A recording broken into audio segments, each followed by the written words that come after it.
Hello, everyone. You are all very welcome back to our first live show since Super Bowl. It is amazing to have everyone around the screen today.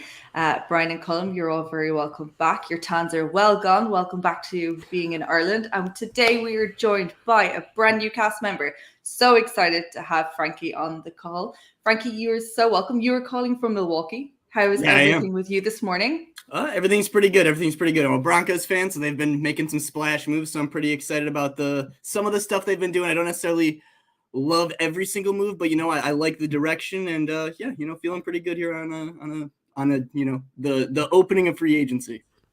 I can't believe you guys let another Broncos fan in. Come on. Christina, I wasn't made aware of the situation when Colin explained that Frankie was coming on. I said, "Oh, that's great. I'm really looking forward to meeting Frankie and engaging with him." And then he broke the news to me that we were again having another Broncos. Just can't get away from them. And then we're going to get into it shortly. Free agency kicks off today, and lo and behold, Colin said to me last night he wasn't expecting to make some big moves. He thought it might be second wave signings, and they go and land two of the marquee offensive line guys that are available. I think we're going to get into that shortly anyway. So We are indeed. And also tonight, we have Carmen Vitali going to be joining us later on. So we're excited to have Carmen back. Thank you guys for setting this up. It's going to be a really cool show. And we're so excited to be kicking off this show with our new sponsor for the off season, which is USA Sports. We are so happy that USA Sports, who are based in the ILAC Centre, have decided to join forces with us. And we will be giving away merchandise every week until the season begins, which we are so excited about. So thank you to everyone in USA Sports. We are going to show you how you can win, which is by you have to subscribe to our YouTube channel at IRE NFL, and we will pick a winner for tonight. The winner is going to be getting a beanie or a hat, Brian? I can't remember. we've got two prizes this week. We've got a hoodie to give away, team of your choice, and we'll also have a beanie to give away. Yes, so we as part of the new YouTube channel, we are trying to transition over to a new channel. So we'd love for people to start following that. All the shows will be broadcasting on both for the time being. But yeah, that's essentially how to go about it. We'll obviously share that on our social media platforms over the course of the next few days, how people can get involved if they don't pick up on it tonight. But yeah, it's great to have them on board. USA Sports, we've been working with them over the past few weeks, and they've been really engaged, and they really like in terms of what the show and what we're looking to deliver to fans across the island of Ireland. And obviously now we've got Frankie involved from people from the States. But yeah, so it's great to have them on board, and they'll be with us over the coming months. Thank you so much for that. And let's get cracking. Twitter is just flying it this afternoon. It has been crazy. Brian, you commented today. It's just been trying to work, trying to focus, trying to keep an eye on everything. Frankie is lucky because he's only waking up. We're all going to be going to bed soon because we're old. Let's get into it. I am so excited about Jimmy G going to the 49ers, only because there is a Twitter page that actually a girl physically makes pictures every day of Jimmy G in crazy settings until he's traded. That Twitter handle has died today. What are your thoughts, guys, on what's been going on in San Francisco? We'll go to Frankie first, because Frankie's the newbie. I actually think it's a pretty decent move for the Raiders. I've been kind of curious to see what they would end up doing now that they have a guy like Jimmy Garoppolo, who I think is a little bit comparable to Derek Carr. Some I think will maybe view him as an upgrade. Some will view him as a downgrade, but still a startable guy and still doesn't close the door on them, I think, going for a rookie QB route. I think it is going to be really tough for them to get into like the top 3-4 if they've got to get over some teams like Indianapolis, if they are trying to get like an Anthony Richardson type and let him sit behind. But honestly, I think it's a pretty plus move for them. Gives them kind of a guy they can sit on for a little bit until they truly find their guy of their future, and it doesn't really close the door on a lot of their weapons. But I can't imagine Devontae Adams is too happy about it. I saw something that was like Jimmy G is like 48th in completion percentage or like attempt rate on passes over 20 yards. And Devontae Adams is such a big deep threat. He's like third in the league on receptions over like 20 yards. So like that's just kind of not a match made in heaven right there. So I'm not too sure how that'll all work out. But honestly, I think it's a fine placeholder for their quarterback position for the next little bit for them. And I don't think they got him at a horrible deal. So I think it's a pretty solid opportunity for him. I'll let Colin go last because I know Colin has a love affair for Jimmy G, and he's just really disappointed that he hasn't found his way to Denver after all of these years. The only thing I can take from this deal today is, and I think Frankie touched on it briefly there, is that I think the Raiders in the position that they're drafting have made a decision that the 3 of the 4 quarterbacks that essentially thereafter won't be there come their pick. And Will Levis essentially may be the fourth man or the odd man out in that sense. And they just have seen enough already from the scouting combine and the good work in which they've done throughout the course of the college season that they don't think he's the right man. They would like Richardson, but judging by the way Richardson has shot up the boards recently, and then obviously kind of you factor in how good he was at the combine, and then where the Colts didn't look to trade up, because to me that sounds like they're comfortable with Richardson at 4th. He's not going to drop. The other 2 will go early on, obviously, with the Panthers trade, and they've had to find an alternative. And Jimmy G really is the obvious fit there, bearing in mind he has the relationship with Josh McDaniels previously from the time of the Patriots, and it gives them an opportunity to be competitive in the division. If they reflect on games last year against the Chiefs and other games in which the Colts, when Jeff Saturday came in and beat them, there was a lot of games last year which the Raiders really should have won, they didn't. So they probably feel that they can be competitive next year with Jimmy G as quarterback. And Jimmy G, on his day, is serviceable, but obviously he has turnover issues, and it was evident by the fact that the 49ers moved on and they were happy to have him as a backup. But I still think it's a bit of a gamble. I'm not sure it will work out. But again, we've seen quarterbacks go to teams and things have changed quickly for them, and it turns out to be the right fit when it didn't look that way. But it's an expensive. I would argue it's an expensive deal. But look, we posted out today to some Raiders fans, and they quickly came back saying, "Okay, I can get my head around it." But then when they saw the numbers, they were surprised. So interesting where Colin goes on this one. I think anyone who is familiar with the show probably knows my views, but for those who are new to us, I think you can win with Jimmy G. I don't think you win because of Jimmy G. And I also think Jimmy G is a QB who has issues staying healthy. I think that is a big problem for the Raiders. And we are in an era where they moved on from Derek Carr, and one of the reasons they moved on from Derek Carr was his kind of lack of mobility and the fact that you need QBs nowadays who offer you, a threat through the air, but also with their feet. That doesn't mean they have to be amazing at it, but one of the reasons the Chiefs are Super Bowl champions is because of Patrick Mahomes' ability to scramble and operate out of structure, and that 26 yards he gained right towards the end of the game. You don't get that with Derek Carr. You don't get that with Jimmy Garoppolo. I'm not entirely sure. Like, they swapped it out, but really, yeah, they're somewhat different. I just don't see what extra he offers you. It feels very much like you're going to tread water. It feels like if you really want to be competitive at the top end of the league now, you either have to have an elite QB or a QB who's mobile or an absolutely incredible offensive mind like they have in San Francisco with Kyle Shanahan. I don't think Josh McDaniels is that. He certainly isn't that when he also has to operate as a head coach. And, I just, to me, if I'm Andy Reid, Brett Veach, and the Chiefs, you're looking at this going, yeah, I'm not feeling particularly threatened by this move. The Chiefs remain atop the AFC West for me.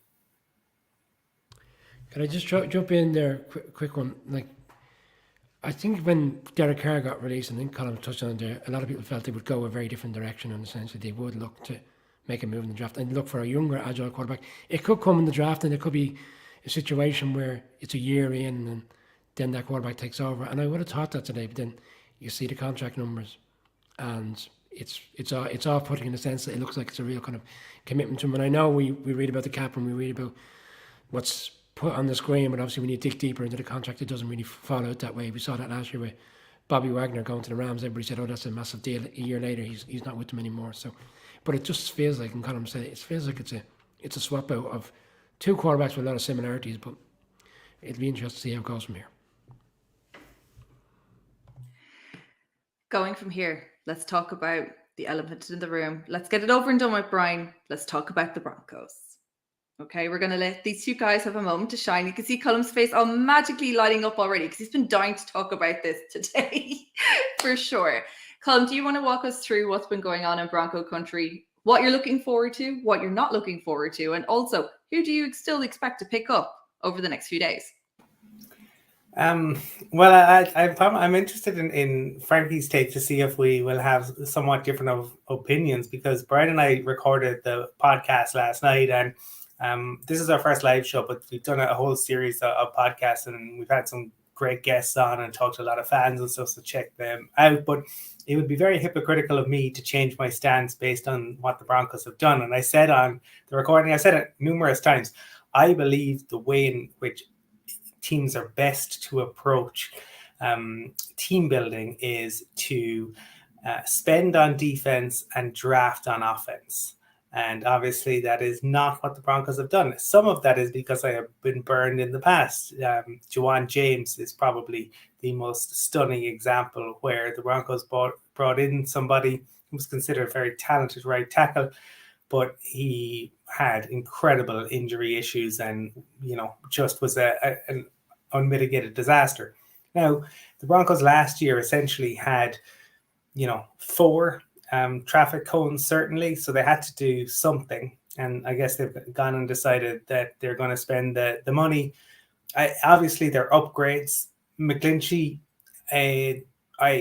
you worry about the injury probably more than anything. Like, why is he hitting the market? What is it that the Niners are concerned about? Because generally, the outside of your franchise QBs, franchise O-line guys just don't hit the market. And generally, there's a question mark if they do, particularly when it comes to tackles, whatever about guards and centers. So, the Broncos had to do something. And maybe given so much has been given up to acquire Russell Wilson, to acquire Sean Payton, they left themselves with a situation where they had to do something. But the top O-line in the league last year was the Eagles. The Eagles drafted all those guys. It also helps the Eagles have one of the best O-line coaches who has been in situ for more than a decade, who has been through 3 different head coaches, but they've ensured they've kept him around. But if that's the kind of exemplar on how you should do it, I get concerned when you're not following that model, but I don't know if they had a choice. So, I'm happy that they made the moves, but it definitely has an asterisk on it for me.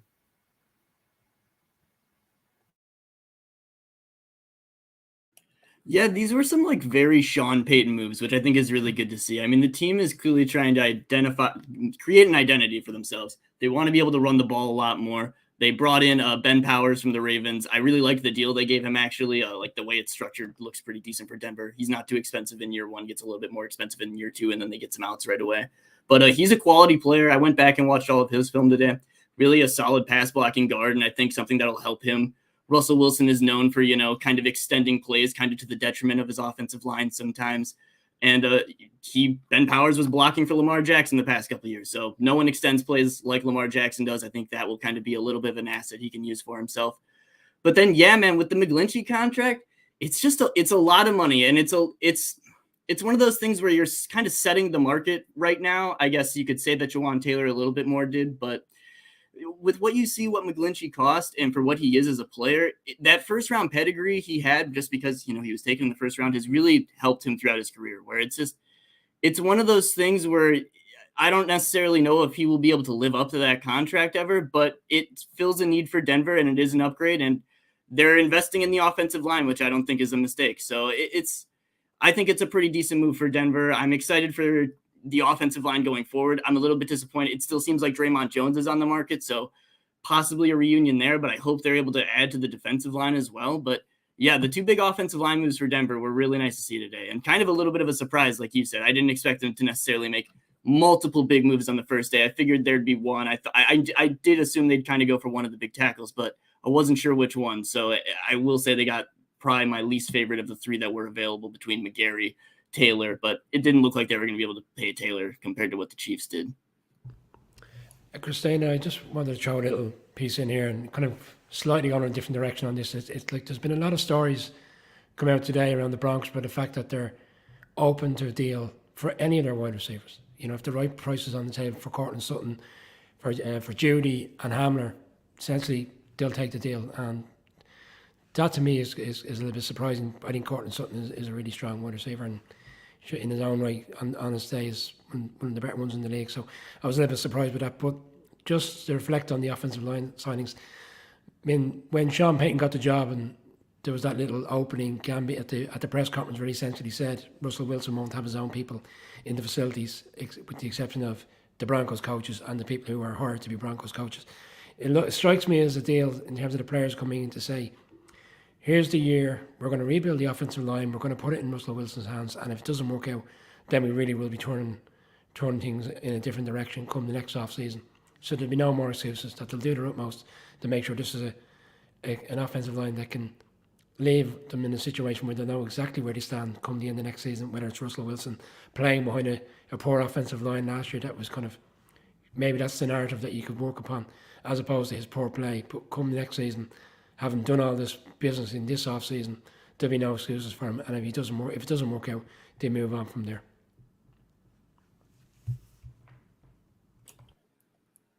Yeah, I completely agree. It's a make or break season for Russ, regardless. The receiver thing, it's crazy to me, man. The one that I think is insane is Jerry Jeudy, just because they do have the extra years of control. That it's just like I can't understand giving up a receiver of his caliber.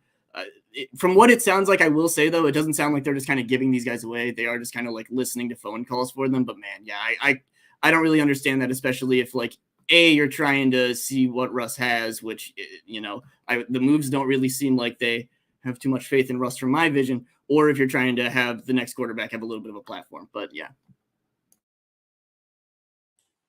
Let's go back just 1 second, because we want to go back, because news has been breaking there that actually Sam Darnold is going to the 49ers, and I'm going to put up Owen Farrell's comments right there. Just, that's it. I'm happy now with that one. Sorry, Owen.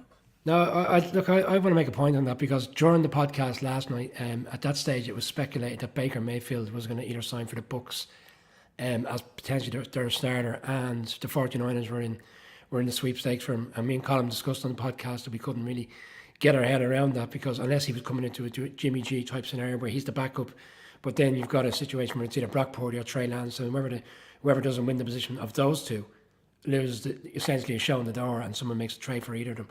And to me, that's where we are at, because Sam Darnold is not coming in my opinion, to be the starting quarterback with the 49ers. He's coming in to be the backup quarterback. He's probably been already told that, and he's happy to take that on. And then you've got a situation where it's Brock Purdy or Trey Lance, and which one are they going with? And then if whoever wins out, what happens to the other guy? It just doesn't make sense to me. So for me, it's a straight shootout now between those two. And at some stage, a call will be made who is the starting quarterback, and I just don't understand where that leaves that other guy. Bearing in mind now, they just brought in Sam Darnold as well. I kind of like the move. I kind of like bringing in Sam Darnold. I'll be honest. Sam Darnold obviously has not had a lot of success. I'm not going to pretend that Sam Darnold has been good up until this point in his career, but I will say there were points last year in Carolina where he looked okay. There's always been those times. And you know what? If there was ever an offensive system and a coach that you can trust to at least make a quarterback look serviceable and possibly reclaim a career, Shanahan. So, I don't think that's an awful move. If I'm being honest, they probably got him on a pretty cheap deal. And I mean, like, he can make anyone look good. Look at what he just did with Brock Purdy. I'm not trying to use, draft pedigree as everything, but there's I'd say a difference in what the tools are for a couple of these players, and I think that Shanahan can make it work, man. So I don't think that's an awful move. I think I mean it's like Kyle Shanahan. I mean you can take any number of different games depending on what era that you're kind of playing in. Maybe you were a championship manager or a football manager fan, and you got 10 seasons in, and you decided you just wanted a challenge, and you were only going to buy players under 23, or you were playing Sim City and you got bored, so you decided to unleash some natural disasters on your city. This seems like Kyle Shanahan just wants to challenge himself. He wants to bring in QBs just to see what he can do with them. The thing is that because they have Trey Lance and Purdy on such cheap deals, they can kind of do what they want. And I think Frankie's right. I can't imagine that they're going to be paying big money to Sam Darnold. So it certainly gives them a camp body. We don't know where exactly Trey Lance is in his return from injury. So maybe there's complications there. Who knows? And we talked about it, Brian and I did a little bit last night. To me, it's strange, right? I don't understand all the negativity around Trey Lance because I just don't think the kid has gotten a chance. I said he played in the monsoon in the first game of the season. He got injured after just a few snaps in the second game of the season, but there seems to be this incredible negativity there. And I don't know if that is because of off the field stuff or what exactly is happening. But maybe they intend to, change something. I don't know. Personally, I think when you give that much up for a QB, you should be trying to see, what you have. But I think no matter who is the starting QB there, Kyle Shanahan is capable of making magic happen. Absolutely. And let's track back because we're still stuck in the 49ers, but we didn't actually cover the fact that Javon Hargraves is actually Niner bound for 4 years. And he's after picking it up from their main NFC rival. Brian, I know you're dying to talk about this. Well, the 49ers defense is so strong, and it was for even, not to get into the specifics of that NFC Championship game, but like they held their own for large parts of that game. Bearing in mind the situation they had on offense, and it was only kind of before halftime the game got away. And I mean, they were setting records all season long, and the rich only get richer in terms of production and players on the field. Like Javon Hargrave for the Eagles was a standout player defensively all season long. And let's not put the Super Bowl into.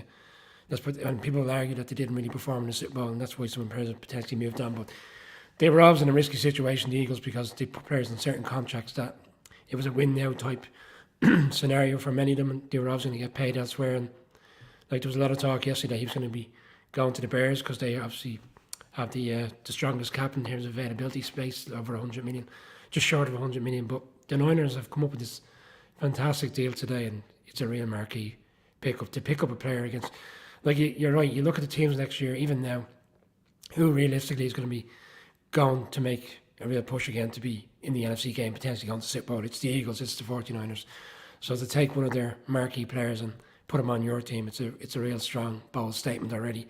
And it just goes to show the intentions, the 49ers, that they know they were close last year, and they're going to do their utmost to make sure they're back again come September, challenging to be in the Super Bowl. Hargrave got paid. Hargrave got absolutely paid. I was not expecting him to get as much. He completely deserves it, but I was not expecting him to get paid that much. Set the market immediately, crazy deal. Awesome for him, and it's, again, like he said, the rich get richer. Chris Kusarik, the best defensive line coach in the league, is going to get to have another weapon in his arsenal to unleash on quarterbacks, which is just going to, again, just wreak havoc. When you talk about the talent they already have along that defensive line, it's disgusting. It's genuinely disgusting. They're losing out on a couple of guys this offseason, but again, they just seem to be able to replenish anytime they need to. Steve Wilkes is going to do a fine job as their defensive coordinator that they brought in. So, I mean, yeah, great move for them. Terrifying for the rest of the NFL. And yeah.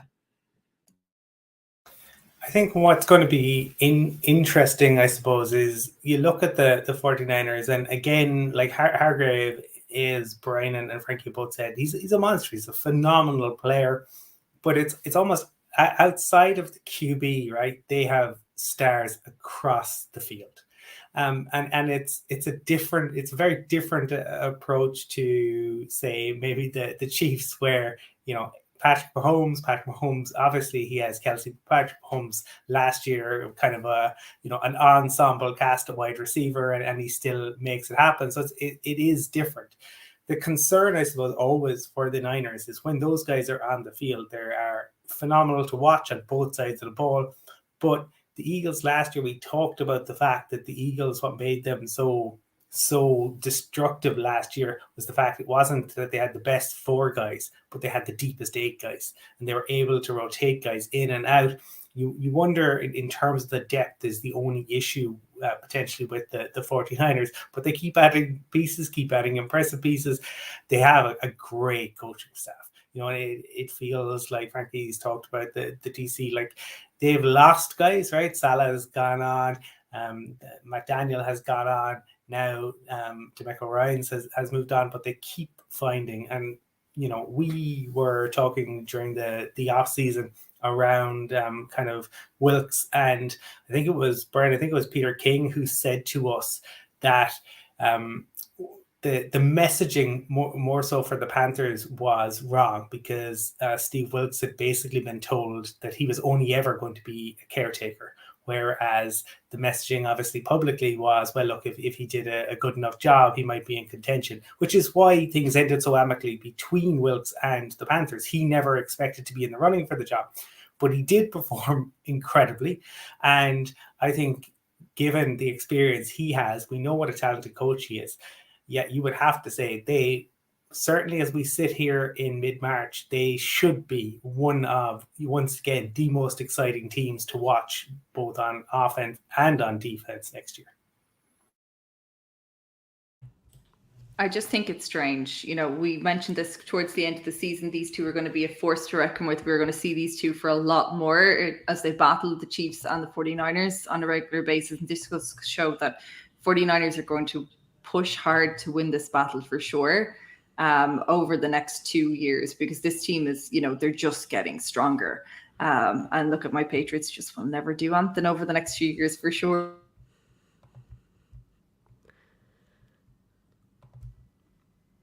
I was interested to see that, just shifting gears slightly, but we haven't spoken about it because the trade took place yesterday, but Jalen Ramsey obviously was traded yesterday, and Keith Keller, who's a big Dolphins fan, just touched on it there earlier, that it looks a bit of a steal, third rounder and a tight end going in the deal, but essentially they're taking on, I wouldn't say a monster contract, but that's the reason why it's such a low price, that they can absorb that cap hit. But we touched on last night this division, and just with the Rodgers team, like, and look, at 7 o'clock this evening, I think we're going to discuss it shortly when Carmen comes on, our guest who's coming on the show this evening, so we won't delve too much into the NFC North, but like, if he does go to the Jets, from an AFC East perspective, you've got the Bills, who essentially you'd expect to be coming back all guns blazing, having had a difficult end to the season between what happened in the game on the Monday Night Football and how the season ended in that snow game against the Bengals. Dolphins, who have no first round pick, now they have no third round pick, losing their first round pick because of the allegations with Tom Brady. They're already going to be competitive and aggressive in terms of trades and free agency. It will be interesting what the Patriots do, because they've been so quiet. They re-signed Jones today, the cornerback that looked like he was going to walk, so it's good to see him coming back. But it's very early, and we've seen teams rebound in that good season, but you have to wonder where the Patriots' heads are at, because the Dolphins are going to be aggressive, the Bills are going to be back, and then you've got the Jets, and if they do get this quarterback saga resolved, they've got a really competitive team that you would expect to be making waves next season. It makes for a very interesting AFC East and a very interesting few days ahead of us in terms of what these teams do. Brian, I'm going to stop you there. I'm going to bring in Carmen. Hey, Carmen, thank you so much for joining us on this crazy, crazy Monday. Yeah, it is very crazy, especially around the NFC North. A lot of teams have been making moves, especially the Bears. So it's been fun. How are you guys? We are good. Doing well. We are good. So obviously we've had a bit of a Broncos loving. We've touched on the 49ers and we've touched on a small bit of the Raiders, but let's get in with your side of the world. The Bears are just after signing former Eagles TJ Edwards on a 3-year deal. How are you feeling about this up on your side of the world? Yeah, between him and now Tremaine Edmonds signing with they upgraded that linebacker, that second level of the defense position, just incredibly. And I when they signed TJ Edwards, I was like, okay, like they're gonna have him play weak side. He's a defensive signal caller in Philadelphia. I'm like, okay, then he'll play the weak side linebacker, which is very important in Matt Eberflus's defense. And then all of a sudden they signed Tremaine Edmonds, and I was like, oh, never mind. I think TJ Edwards is going to stay in the middle of their base 3-4 or 4-3, and maybe Tremaine Edmonds now plays that weak side. But I just think that the way that Ryan Poles is manipulating the moves, the fact that he is able to pay around the same price for a guy like Tremaine Edmonds, who's younger than Roquan Smith and have dealt Roquan Smith for that second round pick just makes all the difference in the world. Now you're paying a linebacker about the same that you were going to, maybe even a little less, and you got a draft pick out of it. And every move the Bears make, I'm not used to this. I grew up a Bears fan. They all make sense. Cameron, you obviously do the podcast with our good friend Adam Rank. I can imagine you grew up a Bears fan. He's a Bears fan. This has got the past week, because we obviously haven't talked to you since the big trade as well. It's Bears fans are living the high life right now. Yeah, both of Adam and I are kind of, again, in shock. Not that we didn't trust Ryan Poles in this new regime, but they're backing up absolutely everything they've said. And it's turned out that they've been more candid with us than we even realized, because Ryan Poles was the one that brought up there was a possibility for them to trade the number 1 overall pick before free agency, so they knew exactly where they stood. And that's exactly what they did. And they got a haul on top of their new number 1 receiver. So I really like the trade down all the way to 9, because you're still in the top 10. I say all the way to 9. You're still in the top 10. You're still going to be able to get a really, really good player. I think the Jalen Carter situation could have maybe played into that, where now he's no longer an option. Will Anderson's likely to be off the board. So now they got a haul, and they're set up for the next couple of drafts, and they've insulated against every possibility of what happens with Justin Fields. And I can't say enough about how well they're doing. And again, I'm not used to this. Carmen, I just want to flip to the Packers for 1 second.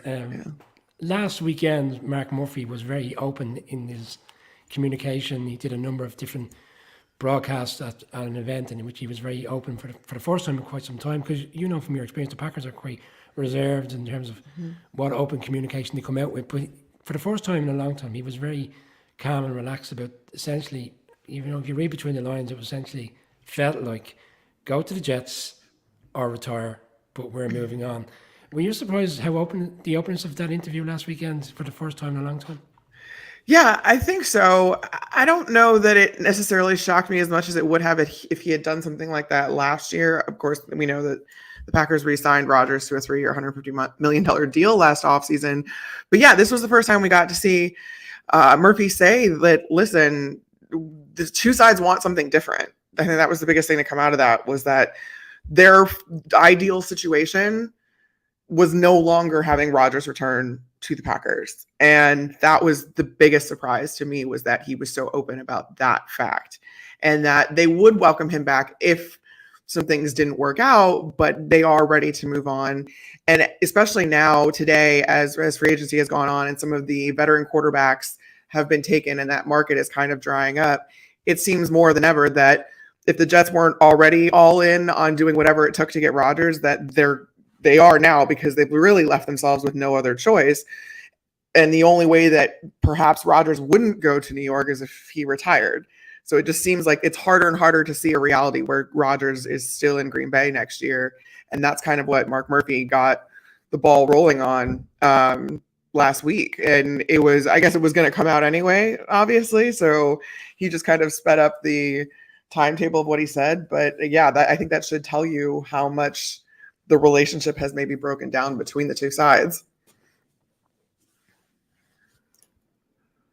I just wanted to real quick, congratulate the DJ Moore situation, because DJ Moore is like one of my favorite receivers in the league. Seeing him get to have an actual quarterback is going to be so cool. The things they're going to be able to do on that offense excite me to an insane level. So that's awesome. What role? How much of a chance do you think they're going to give Jordan Love this year? Do you think he'll just be given the full reins, the full opportunity to be given the season, or do you think that they try to bring in a different veteran? Do you think they maybe try to draft somebody? What do you think happens? No, I think that they are following the exact blueprint that they have for quite a few decades at this point, which is they were grooming Jordan Love to take over in full after Aaron Rodgers was done with the Packers or was done playing, or whatever the situation may be. Now, we still don't know what that situation is, but no, I mean, if you look at Rodgers' entrance into the league, it's a very similar, eerily similar path for Jordan Love. Brett Favre leaves to the Jets. Aaron Rodgers might leave to the Jets. Aaron Rodgers had played in 7 games, I believe, and started either none or one prior to taking over as the full-time starter. Jordan Love, he has started 1 game. He's played in 10 games. and now he's being given the reins. And so this is what they had in mind, though, in 2020 when they traded up to get Jordan Love, is that this was the heir apparent. This was the guy they were going to let sit behind Aaron Rodgers until Rodgers was done. I think it probably would have made a lot more sense to have moved on from Rodgers last year and given Jordan Love the reins then. But as we know, that didn't happen. There's virtually no chance of them bringing in some sort of other contingency plan. They've already invested too much in Jordan Love, and this has worked out for them before, so they have no incentive to do it from that angle either. Right, as round three. Yeah, exactly. Carmen, I suppose one of the big stories coming off the back of last year was obviously the Lions and the push that they made towards the end. It didn't quite work out.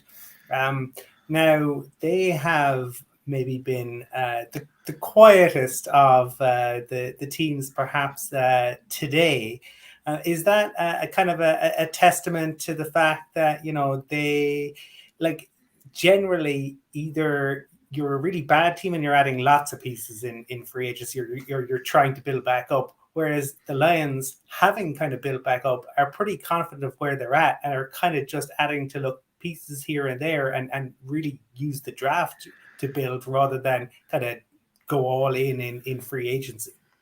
Yeah, I mean, the draft process has worked for them so far. They got a tremendous amount of contributions from their rookies, especially on the defensive side of the ball. Not only Aiden Hutchinson, who they took second overall, but guys like Kirby Joseph, safety, what's his name, James Houston out of Jackson State, who they took in the later rounds. I mean, they got a ton of production out of these guys, and they know how to develop younger players. That being said, they did get Cam Sutton, and he was a free agent with the Steelers, or coming from the Steelers. And Steelers fans were very upset that they were not able to hang on to Cam Sutton. And he's 28 years old, so he's a veteran. And I think it's interesting to see the Lions kind of adding veteran pieces, which tells me that they know that they're ready to win soon. Because you're not going to add veteran guys that that can help you and to kind of round out your young guys if you're not thinking that you're going to be contenders within a couple of seasons, because this guy probably isn't going to be around for that much longer. Who knows? These guys are playing well. And when you look at Patrick Peterson, who's signing a new contract at the age of 32, 33, whatever he is now. But that being said, that was very indicative to me that they're trying to kind of add the finishing touches to a roster that they already believe in, despite how young they are, and that they're able to develop these guys from an early age and make them impactful right away. I talked to Brad Holmes about that at the Combine. I talked to Dan Campbell about that at the Combine. Both of them just pointed to their coaching staff and how well they've been able to teach the players, to bring the players along, to let them be themselves while pushing them towards a common goal, which is the fact that I think the Lions are the dark horse for the 2023 season. I've been saying that all offseason. I've been saying that since week 18. I was at that game at Lambeau. The Lions are fun. They've got a ton of really good chemistry, and they've got a ton of talent and young talent, so they can grow and be good for years and years and years, even if Lions fans aren't ready to kind of get their hopes up. Carmen, the Vikings have been quiet, in fairness. I know they've signed a tight end today, but with the exception of that, it's been a quieter period for them. But there was an interesting report over the past 24 hours about trying to restructure Kirk Cousins' contract. Am I looking too far ahead to think that they're doing it in a way that there's a get outcome next year? Are we in a kind of a Rodgers type similarity situation where they'd like to move on, Kevin O'Connell get his own quarterback in essentially, but it won't happen for another year? I think that Kevin O'Connell and Kirk Cousins really do have an excellent relationship. I don't see Kirk going anywhere anytime soon. I think the restructuring has more to do with the fact that they realize they aren't one or two players away from being true contenders. I mean, they had a really good record last year, but we saw they got bounced in the first round of the playoffs. And in order to prevent that, they are being realistic with themselves. They also don't have a ton of draft capital. They only have 4 picks this year. So I think that there's going to need to be some moves made in order to compensate for that. And just knowing that they're going to have to kind of build up this roster a little bit more than perhaps their record would have suggested, which I think is a good thing. I think that they're being, like I said, realistic about the fact that they need help, especially in that defensive secondary. I mean, they let Cam Dantzler walk. They let Patrick Peterson walk. They want to get some younger guys in there. They should get Lewis Seen back. their first round pick from last year, who was apparently ahead of schedule in his rehab. Kevin O'Connell told us that at the combine. So that's going to be a huge boost for the secondary. You think Andrew Booth hopefully can take a step forward after he's coming off that injury. So we'll see. I think the youth is still going to be in that back level, and they still want that part to grow. But they're not making – I really don't see anything happening with Kirk. I really think that Kevin O'Connell and him have a really good relationship, and Kirk feels very supported. And to be quite frank, Kirk wasn't the problem last year. He wasn't their issue. He wasn't their biggest issue by far, and he wasn't the reason they lost games. So the Vikings are having issues. It's just not the same ones they used to have.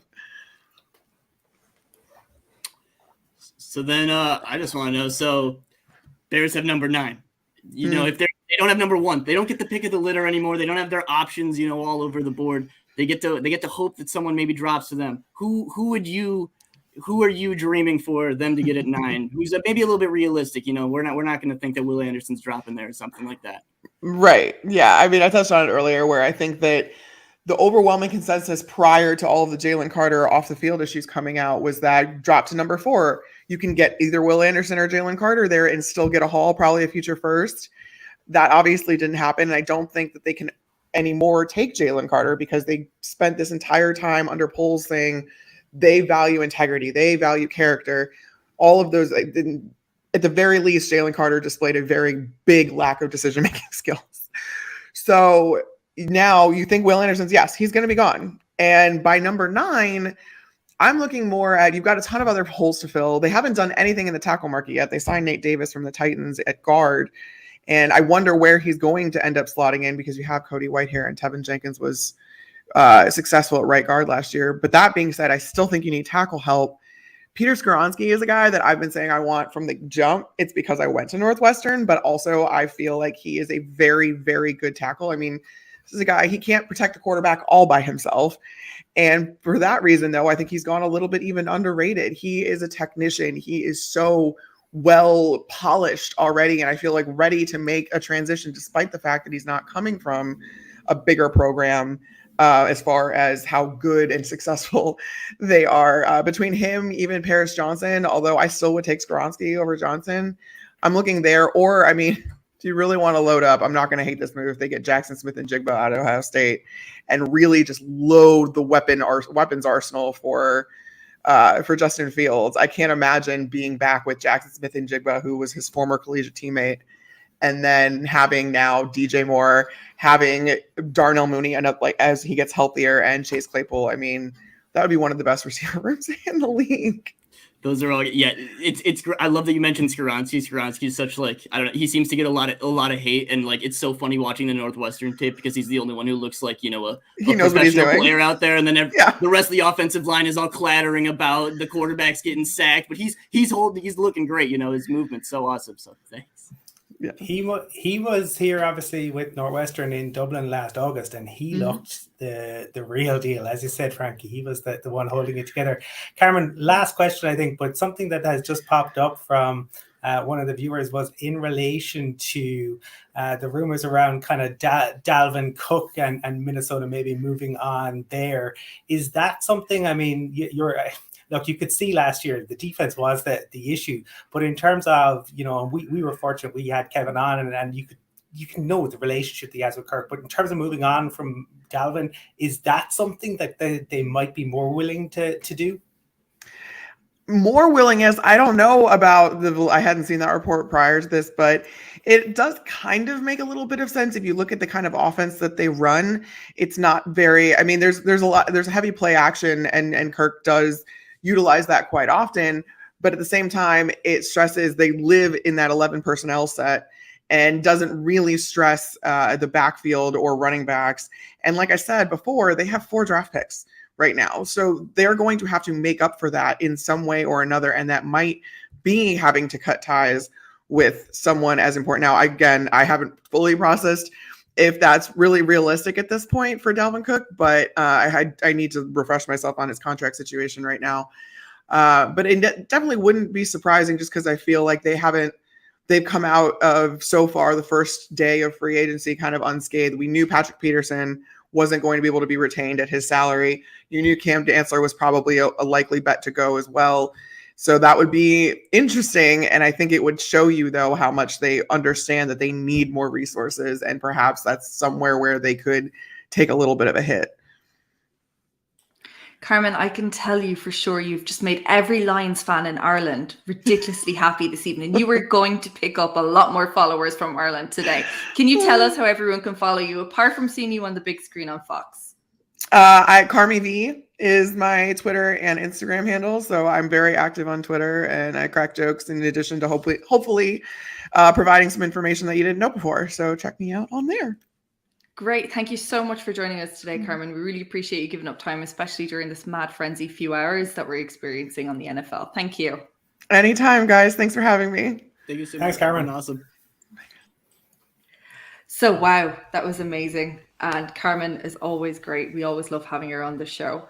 A lot there to be followed. Actually, Dalvin Cook, though, that's something I'm going to keep an eye on over the next few days. But let's get back into brass tacks because we are running out of time. And we didn't give chance to Brian to talk about anything that's going on in his side of the world. Oh, we're having a quiet day. Don't worry about that. But things will come to us. See, the difference with Giants fans now as opposed to last year, we have a confident GM, so we don't need to be rushing out to the shop. We'll make sure we bring in the right signings at the right time. I actually want to jump in on the Bengals because they've lost their two safeties in free agency this season. So Von Bell has gone to the Panthers and Jesse Bates has got an astronomical contract to sign with the Falcons.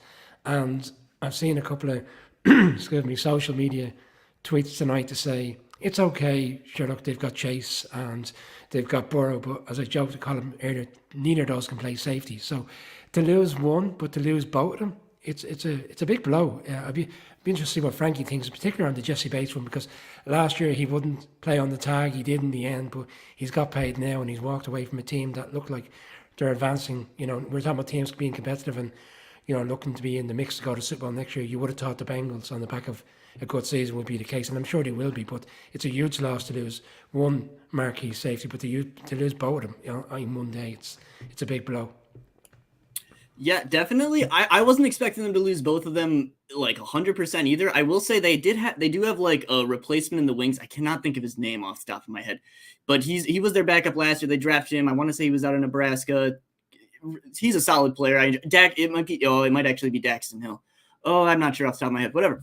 The safety market this year, I don't think will be too hard for them to replace, and I do think that there are actually some decent options for them in the draft if they need to go get somebody. I don't think it'll be the end of the world, and I do think when you look at the contract that at least Jesse Bates was given, I don't think they were going to hand out that money. So, I don't know. I don't hate it. I think it's kind of one of those moves where you want to prioritize kind of having flexibility for that team in the future when you do have big contracts coming up. Like, obviously, Burrow hasn't gotten his bag yet. You haven't seen Jamar Chase get a huge contract yet. Obviously, those were a couple years ahead, but it's not the end of the world to, you know, lose out on a little bit of top end safety play if you can kind of ensure that you have the flexibility to keep around your superstar players. But it is kind of a question of how will they kind of supplement those guys? You know, who are they going to replace those guys with? Or are they going to make a move in the draft? You know, will they be able to find someone in free agency for maybe not too much money? I mean, I will say what's probably kind of nice for them, they're a contending team, like a legitimate team that players view as, wow, this is a team that can get to the Super Bowl. It's probably not the hardest thing in the world for them to find a 30-plus-year-old who might be willing to come in for a little bit of a deal and just be, you know, their stopgap for a year or two. You know, I don't think it's the end of the world for them, but not necessarily something you want to see. I think one of the biggest issues is the fact that both of those guys were on the field so frequently. I think that I saw a stat earlier that they played 90% of the snaps over the past 2 years. Like, that is phenomenal when we talk about, you know, availability being the top ability. That is something that, you know, we see injuries decimate teams. So those guys having them available. So whoever they bring in, that was just a core component, is having those guys together. And I think that was something maybe that impacted the Bills as well. Like the Bills the year prior had that kind of secondary together. The chemistry there is so important. And the fact, you know, especially now, that ability to communicate. So it will be something that will require a bit of work, but, you know, they have a seriously talented group there. So, you would trust them, given what they have built, to go out and be able to replace them. But it will take some maneuvering, I imagine. I think, Alicia is right there. She said Big Lou will figure it out, and I think she is probably right. Let's talk about the fact that Eckler has actually requested a trade from the Chargers, and he actually has been one of the most productive offense players that they've had. So it's a very strange one that he is leaving. Obviously, he's coming towards the end of his contract. He's got a year left in his contract, if I'm not mistaken. And now he's looking to go. This is a bit of a strange one around the business today. Yeah, I mean, I don't know. I can't imagine it's really the how much of it do you guys think is really him playing the leverage to try to maybe get a new contract, kind of get some more money, maybe get a little bit more guaranteed, versus how much is him actually demanding a trade? But also at the same time, if you're the Chargers, I don't know, it's kind of the same situation we were just talking about with the Bengals, where it's if you want to get cheaper at the running back position, so you have a little bit more flexibility, this is a team that's needed to add I'd say a little bit more younger talent. I'd say some of their talent is a little bit aging, and they might need to look for some replacements. They were considering moving on from Keenan Allen this offseason. Khalil Mack is someone that, is just consistently getting older. They aren't necessarily full of youthful talent to surround Justin Herbert with. So it isn't necessarily the worst decision for them, in my mind, to kind of open up a scenario where you can find running backs, I think, to kind of fit into that offense. They might not be as effective as Austin Eckler, but I think what you're hoping for in today's modern NFL is to build around Justin Herbert, not Austin Eckler. I don't think they would have seen this one coming, to be honest, but I think having had the trade request, they might consider it, because this is probably the right time to, in terms of the value, what would they get back? They probably get maybe a second, realistically, probably more a third. They drafted a running back, excuse me, in the third round last year. I think Spiller is his name, and we had Tom Telesco on the show last summer, and he kind of raved about picking him up in the third round. A lot of people felt he would have went in the second. He didn't really have the most productive of years. Maybe they'll see a big step up in him, and maybe this is the time to take the trade. An interesting comment that came out today was Eckler is looking, it is, as much as it's about the money, it's about giving himself the best opportunity to be with a team that could go to the Super Bowl. And with all due respect to the difficulties the Chargers had, they're in a very competitive division, and yet they made the playoffs and blew a 27-0 lead in the playoffs. So I don't think he's too far away from being on a team that can make a real push. So what's the upside? Where's he going to go? And maybe he's going to go to a team that are relying on a experienced running back to come in. But we're seeing talk of Derrick Henry being up for availability. You're talking about Dalvin Cook being traded. So I think teams are kind of realising there's so much value in the draft, and you can recycle running backs very quickly in the league now, as opposed to franchise tagging them at 10.9 million, which is what Pollard and Jacobs and Barkley are going to get this year. So interesting to see how this plays out. But maybe the Chargers weren't looking to consider moving him on, but maybe they will consider it now. It'll be interesting to see in relation to the Chargers, because the fact that the Herbert contract is coming, and the four kind of top earners I saw mention on Twitter the other night that Mac, Bosa, Keenan Allen, and who's their other big earner? I don't believe it was Eckler. But essentially, there was four guys that were going to account for more than 50%, or 55% of the cap if they were on the field in 2024. Might be J.C. Jackson. Sorry. It might be. I need to pull that out. But it is a piece where they, everyone is trying to maximize. I mean, that's essentially what the Dolphins are doing in relation to the Ramsey contract. You're looking to make the most of your rookie being on that rookie deal, but eventually, the time comes when you have to pay it.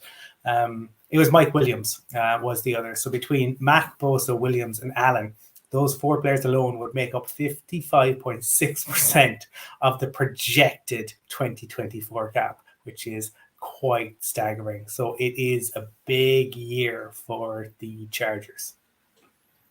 It's going to be a very interesting year. And let's look at the Falcons as well, because we are running out of time tonight. We have done so much talking already. We've already touched on the fact that Bates is going to the Falcons on a 4-year deal. But let's also look at the fact that they've actually been really busy today. And they've also picked up David Onyemata, and who's signing from the Saints. And he is really, really good. I actually quite like this guy. And he's been one of the most sought after defensive tackles as well this year. What is your guys' thoughts on this? Colin, I'm going to go back to you. I mean, for me, I think it was it Adam Rank was tweeting earlier about free Kyle Pitts. I think this is in terms of, again, it kind of goes back just, I suppose, to the point that I was making earlier around the teams loading up on the rookie deal. Is that what the Falcons are looking to do around Desmond Ridder? One thing that's going to, I suppose, factor in, and no one is going to tank, but there are going to be some front offices that are going to say, look, we'll run it with what it is this year, because there's going to be a Caleb Williams sweepstakes. And this is the one that everyone is going to have, that's going to be in the back of people's mind. And, you know, for front offices, they're always trying to plan a year in advance, 2 years in advance. So you can't tell me that there aren't people thinking, what if that was to happen? We don't want to get locked into a QB contract, but you might want to have nice pieces around for kind of a generational talent to come in to supplement them on both sides of the football. Christina, I did a podcast last week with D. Orlando Ledbetter from the Atlanta Constitution, and he said to me, we're talking earlier on about 49ers taking players off Eagles who are their rivals essentially for potentially go to Super Bowl, but the Saints and the Falcons are rivals within the division. And he said to me last week, don't be surprised if the Falcons try go and pick up one of the Saints' marquee players that are available in this offseason. He actually thought it would have been Marcus Davenport as opposed to this one. So when I saw it today, and it's a 3-year contract, and he has been really productive, he's probably one of the 3 defensive tackles that the Saints are due to lose. He doesn't get the kind of kudos or his play on the field because there's bigger names there.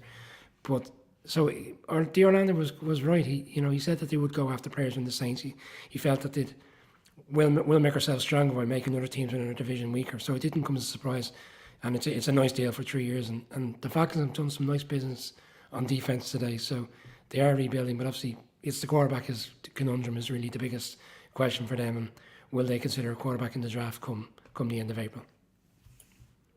Yeah, the Onyemata deal is awesome. The new Falcons defensive coordinator is the old Saints defensive line coach, very, very famous defensive line coach. I believe it's Ryan Nielsen. Don't know that off the top of my head. Don't quote me. But he's a really good player. Him joining up with Grady Jarrett is absolutely incredible. That's a defensive line that's going to create a lot of destruction.